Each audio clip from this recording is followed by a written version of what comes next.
I think Bitcoin's always going to adapt with regulations. They can try to take down these things, but it's ultimately designed to be at least a starfish. And you can always cut the head off of a spider, but a starfish always grows a new limb. Forgetting the fundamental roots of what blockchain means is the biggest danger.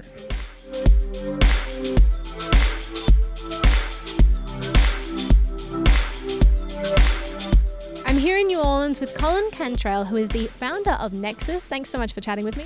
Hey, thank you for having me. I want to talk about the dangers that cryptocurrency is going to be faced going forward into the future. We know that there's an upcoming battle with government. They're not just going to lie down and take it.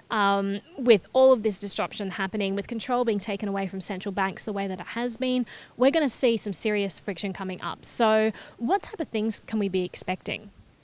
You're going to see more and more regulation, or at least attempted regulation, like the bit license happened. But ultimately, I see that it's going to push people away, and they're going to go to different countries that are more favorable or more states that are more favorable. But regulation is going to be their first place. And eventually we could start seeing more and more, well, not eventually, we have been seeing the controlling of the narrative, the manipulating of public opinion. If you watch Bitcoin from the early days, they used to always compare it to bubble, tulips, you guys and your crazy technology making they actually used to talk about the dark side. It was so opaque, and it was just criminals that used it, and money laundering and drug dealers. That was the prominent narrative, back when the media first noticed it, probably around 2012, 2013, I'd say they first started talking about it. Yeah, that's when Cyprus bought, because that's when I came in on that first wave with Cyprus. It was the beginning of 2013, I think, April. Yeah, that's when they started really hitting in and talking, and then that's the year that Silk Road got busted as well. And so, yeah, that's the biggest thing, and I think that's going to be the most damaging, honestly, because a lot of people, they don't understand what technology means, and they're afraid of getting in trouble. They have families, or they have lives, and the government uses that fear in order to manipulate them. And controlling the narrative is something that they're still trying to do. And now, in my opinion, they're controlling the narrative in the other direction by trying to control the narrative of the block size debate, and then control the narrative of segregated witness and Lightning Network. The narrative, in my opinion, has kind of been changed into, okay, let's make Bitcoin our new settlement layer. Let's co-opt it. So the biggest danger is not stopping it, but taking it over. And then the question is it decentralized enough to sustain a takeover? And from what I've seen, there's a complete division in the blockchain space. There's Bitcoin Cash and Bitcoin. There's Ethereum Classic and Ethereum. There's the idealists, and then there's the when moon, when Lambo people. And, ultimately, forgetting the fundamental roots of what blockchain means is the biggest danger. Right. And getting lost in the greed and the money. I also think that people have a misconception about the vulnerabilities of Bitcoin. We say, well, what happens when Bitcoin is shut down? The immediate response is, well, it can't be shut down. But there are definitely ways that it could be slowed down and halted to a certain degree and censored. Yeah, exactly. We already see banks censoring Bitcoin, deposits into Coinbase or anything trying to purchase Bitcoin. They've been slowing that down. But on the other sense, right, this is where we get a little philosophical. That's almost helped Bitcoin, because that slowed down the flow of money into it, which kept the price more stable. So the question is, are they going to be able to stop it, or are they just going to make it stronger? Right. No matter what they do, I see that the cat's out of the bag. Mm-hmm. And people see what it's capable of now. So infrastructurally, they can try to slow down packets, or financially, they can try to slow the flow of money into it, or, with regulations, they can try to take down these things. But it's ultimately designed to be at least a starfish, right, rather than a spider, if you've ever read that book. And you can always cut the head off of a spider, but a starfish always grows a new limb. Right. So I think Bitcoin's always going to adapt, and cryptocurrency is going to adapt, whether it's Bitcoin that we call it, or Litecoin, or Monero, or whatever. Fundamentally, distributed ledger technology is going to change the entire world. And the question is, who's going to be on the top side of it? Currently, there are already ways that the government can censor Bitcoin. Can you talk a little bit about that? Yeah, so are we talking technologically or psychologically? Okay. Well, there are both. Okay, well, the first one is controlling the narrative, which I said that's the most powerful. The second one is controlling the flow of money in and out. Then the third one is infrastructurally. So they can actually get all of the different Bitcoin nodes and easily censor them from the ISP levels and make packets maybe slowed to them, disrupt mining pools.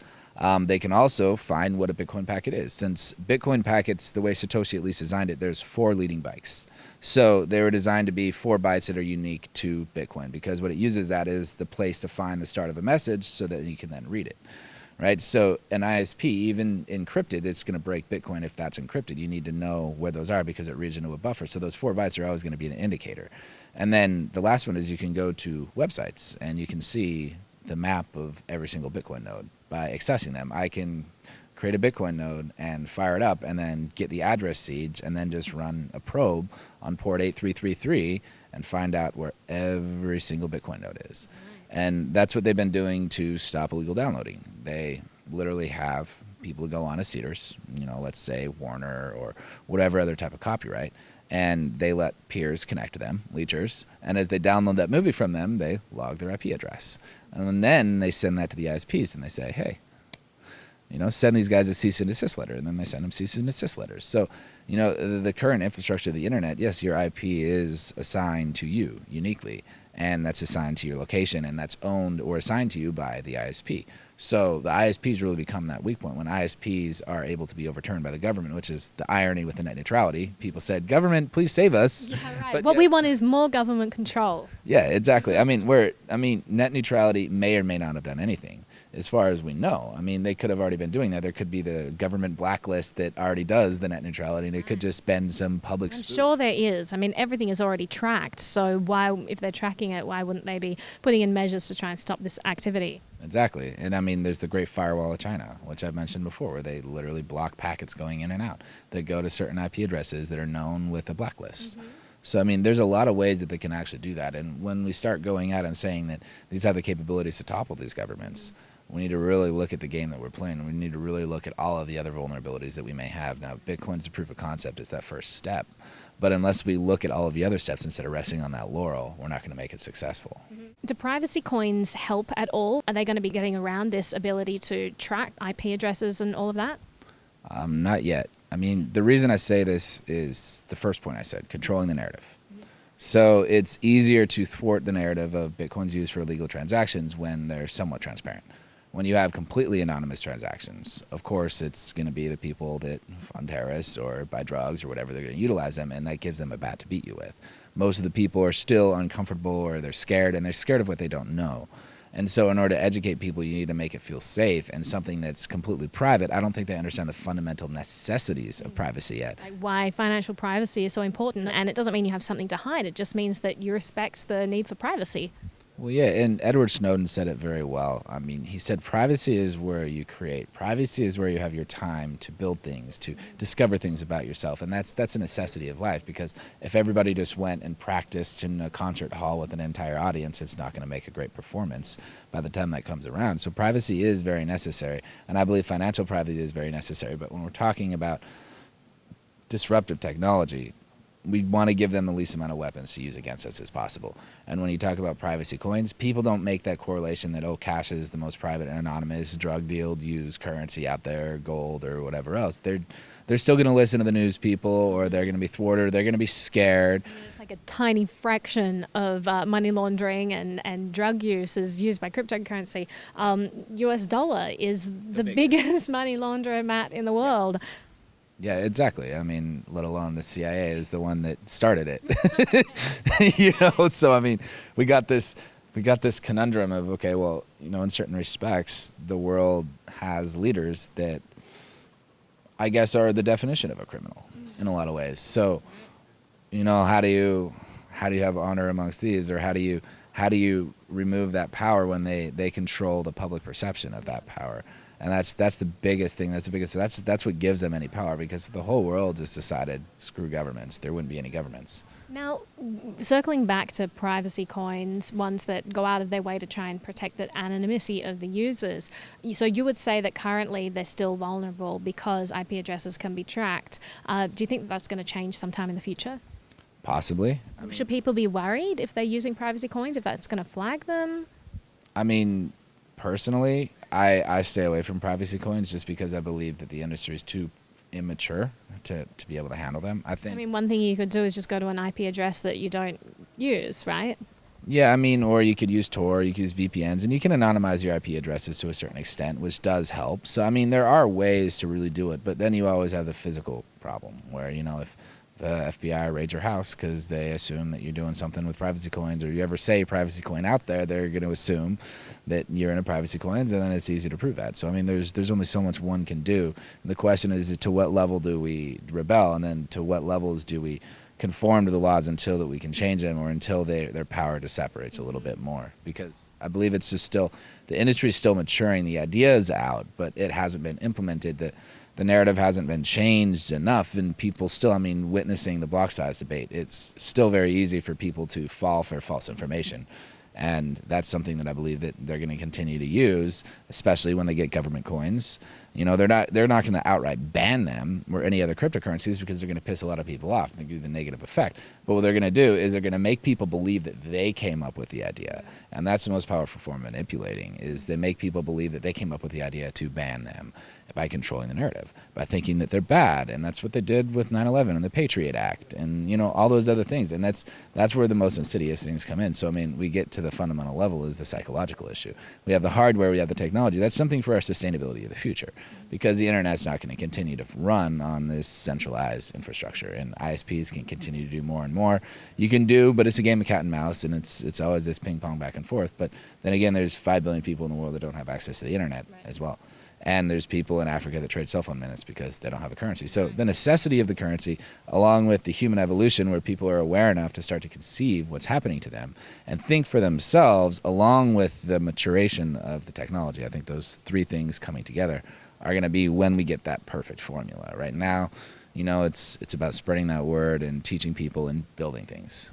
Now, hearing the way you talk, it would seem that you're a pessimist who thinks people should stay away from cryptocurrency. They're going to get caught, and it's, you know, dangerous, and people should be really, really careful. But I know that you're absolutely a hopeless optimist, and you believe in the future of cryptocurrency. So, what needs to take place, especially in terms of people's mental shift, for this to succeed?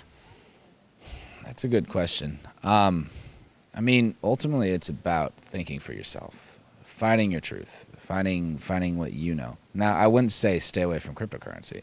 What I'd say is be smart about how you do cryptocurrency. Don't go get cryptocurrency and then go on the radio and say, I trade Bitcoin and I come find me if you want to. All the time, and screw the man and screw the establishment, and we're going to take them all out. I'm not going to pay my taxes. Woo! Like that. That's not the smart way to do it. I mean, now the way you do it is you do it subtly, and you show people through example of, hey, you know, I'm a normal person. You know, I follow the law, I do what I need to do, and I'm building new technology, and then I'm building things that provide value to you. And also not being exclusive to one thing, like having no bias, right? Like governments are made up of the bodies of people, right? There's just poor, helpless government workers that are working in this horrible bureaucratic system. Right? I mean, everybody deserves to benefit from this technology. Now, governments aren't going to go away overnight. Ultimately, we like them to, but people can't self-govern. People can't self-regulate. People can't think for themselves. And that creates problems, because then you get these constant reactionary mechanisms, and then they create the need because, one guy goes and kills a bunch of people, and then everybody's scared of somebody killing them, and that's what fuels a lot of that power. So, I mean, ultimately, to really make this successful, it's following your truth, following what you know, and learning to think more and more for ourselves, and educating ourselves, and not being afraid to question things or question people or question technology, cryptocurrency or fiat or whatever, you know, with no bias. Because when you find your truth and you find your way to govern yourself, then you become one more. And then we get one more, and then we get one more. And then the more people that can do that, the less we're going to need governments. But right now, unfortunately, a lot of people do need governments because they can't self-regulate. And so I'll just quote Confucius: the gentleman governs people according to their needs, and as soon as they can govern themselves, he leaves. To quote one more, Buckminster Fuller, he says, you don't change the system by fighting the existing reality. You change the system by creating a new model that makes the existing model obsolete. And that's what we're doing. Absolutely. Well, thank you so much for chatting with me. Thank you. If you like my channel, please hit the like button and be sure to subscribe. I also have a Patreon account and wanted to give a special shout out to all the awesome people there. And a huge thank you to the sponsors of the show for making these videos possible. Thanks so much for watching. She used to just party, go all the way.